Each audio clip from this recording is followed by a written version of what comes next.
stand for the Pledge of Allegiance. I pledge allegiance to the flag of the United States of America and to the republic for which it stands, one nation, under God, indivisible, with liberty and justice for all.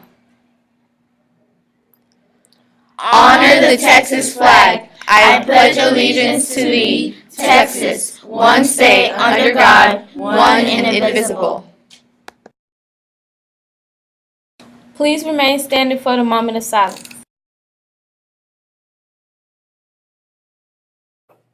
For those of you interested in a chess tournament, it will be Saturday, October 14th, 2017. Please see Mr. Ward.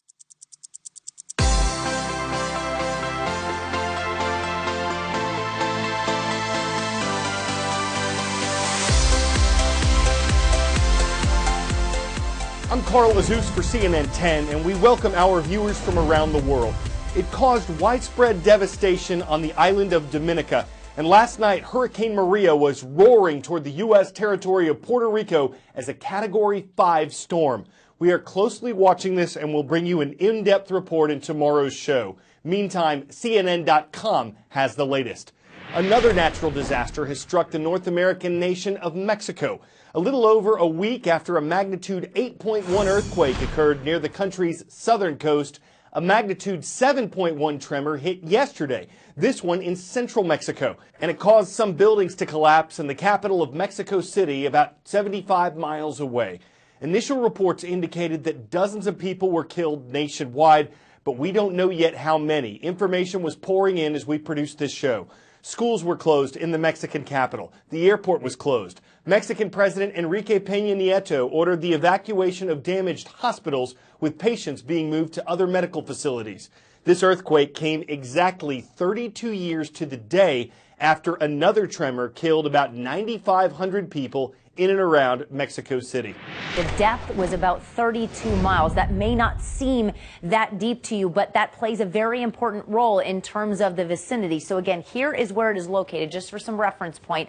Not quite, a little bit further to the north and west from where that 8.1 earthquake happened about a week ago. Here is a look at the population. About 28 million people felt some type of weak shaking.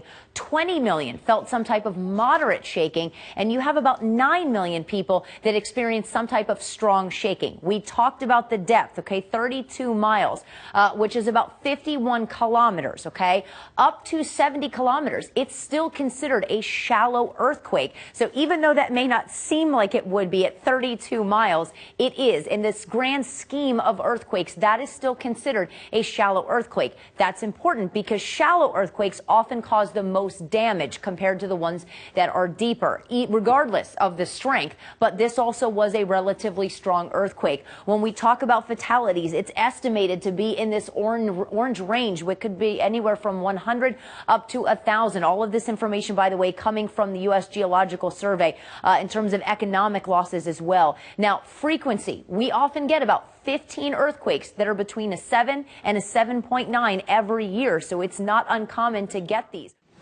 The world was watching yesterday when U.S. President Donald Trump made his first address to the United Nations. Its general debate is taking place this week at the UN headquarters in New York City.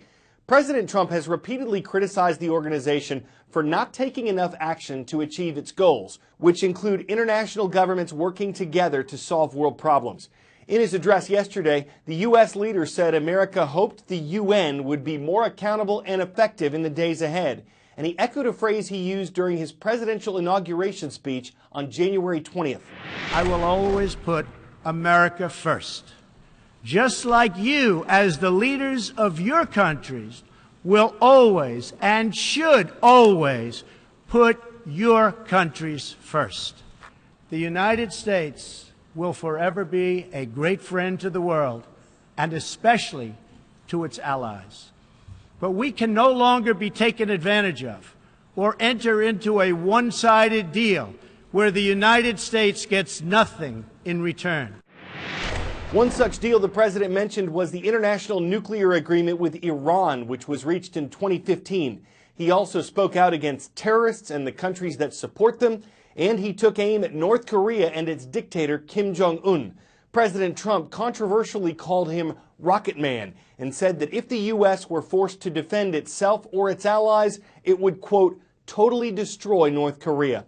But he added that he hoped this wouldn't be necessary, and he thanked the other UN members involved in imposing new economic penalties on North Korea. Those haven't been...